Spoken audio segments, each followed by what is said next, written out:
नमस्कार दोस्तों, स्वागत है आप सभी का आईडियो 99 पे। आज की क्लास में हम पढ़ेंगे कक्षा 10वीं के विषय गणित अध्याय 6 के प्रमेय संख्या 6.2 को। इससे पहले मैंने प्रमेय संख्या 6.1 को सॉल्व करा रखा है।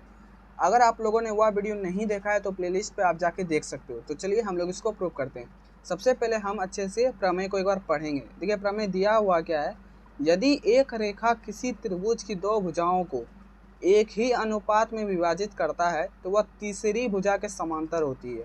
और पहले वाले में क्या दिया था कि तीसरी भुजा समांतर है, हमें बराबर करना था कि वह समान अनुपात में विभाजित करता है। हमें ये 6.1 में प्रूव करना था, ठीक है ना। तो वो इसका उल्टा है, तो इसीलिए हम इसको थेल्स प्रमेय का विपरीत बोलते हैं, कन्वर्जन ऑफ थेल्स थ्योरम। समझे? तो हम लोग इसको अच्छी तरीके से प्रूव करते हैं। सबसे पहले हम इसी के अनुसार एक फिगर बनाते हैं। यहाँ पे एक त्रिभुज का बात हो रहा है तो हम पहले एक त्रिभुज बनाएंगे। यहाँ पर हम बनाते हैं कि एक त्रिभुज ABC है, ठीक है। माना एक त्रिभुज ABC है, इसका नाम रख कर लो आप ABC, ठीक। बोल रहा है कि दो भुजाओं को एक ही अनुपात में विभाजित करेगा तो वह तीसरी भुजा के समांतर होगा। मतलब एक लाइन, देखिए यहाँ पे किसका बात हो रहा है, एक रेखा का। तो हम मानेंगे कि एक लाइन जो रेखा L है वो इसे प्रतिच्छेद कर रहा है। कहाँ पर? तो AB को बिंदु D पर और AC को बिंदु E पर प्रतिच्छेद करता है। एक लाइन रेखा L जो है वो AB को बिंदु D पर और AC को बिंदु E पर प्रतिच्छेद करता है। तो हमें यह प्रूव करना है कि जो समांतर जो है ना, ये D इस समांतर BC होगा। मतलब L समांतर BC, हमको इसी बात को प्रूव करना है। तो हम लोग क्या करेंगे, जो जो दिया हुआ है उसको अच्छी तरीके से लिख लेंगे। यहीं पे हम लोग लिखेंगे दिया हुआ है, यहाँ पे लिखेंगे माना त्रिभुज ABC को एक रेखा L इस प्रकार से भुजा AB को बिंदु D पर एवं भुजा AC को बिंदु E पर, इस प्रकार भुजा AB को बिंदु D पर एवं भुजा AC को बिंदु E पर इस प्रकार प्रतिच्छेद करता है कि, देखिए यहाँ पे क्या लिखा है, अगर एक रेखा किसी त्रिभुज के दो भुजाओं को एक ही अनुपात में विभाजित करता है। मतलब क्या विभाजित करेगा तो अनुपात क्या होगा, समान होगा। इस प्रकार से प्रतिच्छेद करता है कि जो इसका अनुपात है AD/DB बराबर होगा AE/EC के। ये चीज़ हमको क्या है, इतना बात हमें प्रमेय में दिया हुआ है। हमें यहाँ पे लिखेंगे, हमें सिद्ध करना क्या है, सिद्ध करना है जो DE है ये समांतर होगा किसके, BC के, ठीक। DE समांतर BC, हमें इस बात को प्रूव करता है। तो सबसे पहले हम लोग एक रचना करेंगे। देखिए रचना क्या करेंगे, यहाँ जो बिंदु E जो दिख रहा है, यहाँ पर से E से AD पर एक हम लंब खींचेंगे, ठीक। और BE को मिला देंगे और CD को आपस में मिला देंगे। यही हमने रचना किया। यहाँ पे लिखेंगे, देखिए यहाँ पे यह ना बिंदु N है, मतलब यहाँ पे लिखेंगे EN लंब है AB पर एवं BC और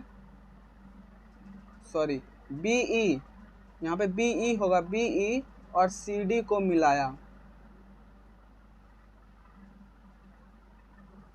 ठीक। इतना बात हम लोग इस तरह से हम लोग भाषा का यूज़ करेंगे और इस तरीके से हम लोग एग्ज़ाम में भी लिखेंगे जिस प्रकार यहाँ पे हम लोग लिख रहे हैं, ठीक। अब हम लोग आते हैं प्रूफ करने पर, प्रमाण। देखिए हम क्या करेंगे, एरिया को बराबर करेंगे। देखिए इसमें कंसेप्ट क्या यूज़ होगा पहले वो समझते हैं। आपने 6.1 देखा होगा कि देखिए दो ट्रायंगल है, ठीक है ना। मान लिए ये पैरेलल है, ये पैरेलल है, और यहाँ पर से एक ट्रायंगल और ये दूसरा त्रिभुज। देखिए यहाँ पे एक पहला त्रिभुज हुआ, यहाँ पे ये दूसरा त्रिभुज हुआ। इसका क्या है, बेस सेम है, और इसका अगर हम एरिया बराबर कर दें और बेस सेम है तो ये दोनों लाइन आपस में पैरेलल हो जाएगा। पहले वाला हम क्या था, ये दोनों पैरेलल था, ठीक, बेस सेम है और ये दोनों पैरेलल है, तो ये दोनों का एरिया आपस में बराबर किए थे, उसके जरिए से हम लोग प्रूव किए थे। लेकिन यहाँ पे उल्टा करेंगे, तो यहाँ पे एरिया बराबर कर देंगे और बेस सेम है, तो ये दोनों लाइन आपस में पैरेलल हो जाएगा। हमें यही पैरेलल करना है, यहाँ पे डी ई पैरेलल हमको बी सी करना है। बस हम लोग इतना दूर का फिगर को हम लोग यहाँ पे लिखे हैं, ठीक। तो यही कंसेप्ट का यूज़ करेंगे। तो चलिए हम लोग इसको प्रूव करते हैं। सबसे पहले देखिए एरिया ए डी ई, देखिए ये वाला ट्रायंगल, देखिए A D E, area of A D E बराबर area of A D E बटे area of D E B. यहाँ पे जो है देखिएगा ध्यान से, area of D E B, यहाँ लिखेंगे हम लोग एरिया डी ई बी। देखिए आपको पता है किसी भी ट्रायंगल का जो एरिया होता है वो क्या होता है, आधार गुना ऊंचाई, हाफ गुना आधार गुना ऊंचाई। तो यहाँ पे क्या लिखेंगे, हाफ गुना आधार, क्या देखिए आधार हमारा AD हो जाएगा और ऊंचाई क्या है हमारा EN हो जाएगा, ठीक। और इसमें देखिए ये वाला ट्रायंगल में BDE में या DEB बोलिए, हाफ गुना इसका आधार क्या हो जाएगा, DB हो जाएगा। और देखिए ये जो ऊंचाई का बात रहा ना, तो ये ऊंचाई इसका सेम है, वो एक कंसेप्ट यूज़ होता है, पहले वो समझते हैं। देखिए कोई भी ट्रायंगल है ना, अगर हम इस एक पैरेलल लाइन खींचे तो ये भी पैरेलल है, ये भी पैरेलल है, तो देखो इस दोनों लाइन का पैरेलल है, मतलब आगे जाकर नहीं मिलेगी, मतलब इन दोनों समान, ये क्या होगा एकदम समान डिस्टेंस में होगा, एक दूसरे के समान दूरी से होगा। और किसी भी ट्रायंगल का हाइट क्या होता है, यहाँ होता है, देखिए ये हाइट और ये हाइट समान है, इसलिए हम यहाँ पर भी अगर कोई हाइट दिया हुआ है बेस इसको लेंगे तो हमारा गलत नहीं होगा, क्योंकि ये इसी के बराबर है, ठीक। यही वाला रूल फॉलो हो रहा है। देखिए इसको यहाँ पे ये वाला ट्रायंगल हुआ, इसको हम आगे बढ़ाएं और ये भी क्या हुआ, आगे बढ़ेगा, ठीक, ऐसे करके, तो ये पैरेलल हो जाएगा, तो ये पैरेलल हो जाएगा, तो ये भी इसके बराबर हो जाएगा, इसके हाइट के। तो इसी तरीके से हम क्या करते हैं, इसको प्रूव करेंगे। तो यहाँ पे देखिए हमने एक लाइन एक्स्ट्रा खींचा, इसको हटा देते हैं पहले। अब देखिए यहाँ पे EN, इसका हाइट EN ही हो जाएगा, इसको आप कटाओगे तो हाफ हाफ कट जाएगा, EN कट जाएगा, ये क्या रहा, AD बटे DB। यहाँ पे लिख देंगे area of ADE, area of DEB, इसको आप इक्वेशन 1 मानो, ठीक। अब देखो एक बात सुनना, जिस प्रकार हमने एरिया ऑफ ADE बटे एरिया ऑफ DEB बराबर AD बटे DB निकाला, ठीक उसी प्रकार हम यही ट्रायंगल में अगर हम इधर से एक क्या लेंगे, परपेंडिकुलर लेंगे और ये वाला ट्रायंगल लेंगे, तो इसी तरह से AE बटे EC का बराबर हो जाएगा। तो हम लोग इतना नहीं करेंगे, आप डायरेक्ट लिखेंगे इसी प्रकार। तो नेक्स्ट पेज में देखिए,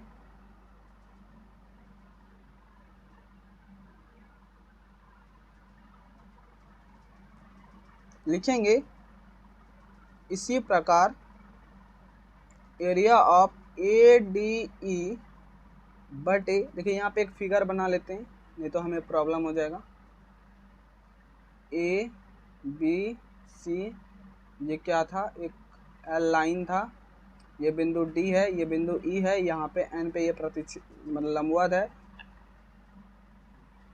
हमने क्या किया था, BE को मिलाया था और CD को मिला, समझिए हमने यही किया था। अब देखिए ये वाला ट्रायंगल ले लिया, अब हम लोग ये वाला ट्रायंगल लेंगे DCE, या तो आप ऐसे लिख सकते हो CED, एरिया ऑफ CED। देखिए ठीक इसी प्रकार हम लोग लिख सकते हैं AE बटे EC, AE बटे EC, इसको आप समीकरण 2 मान लो।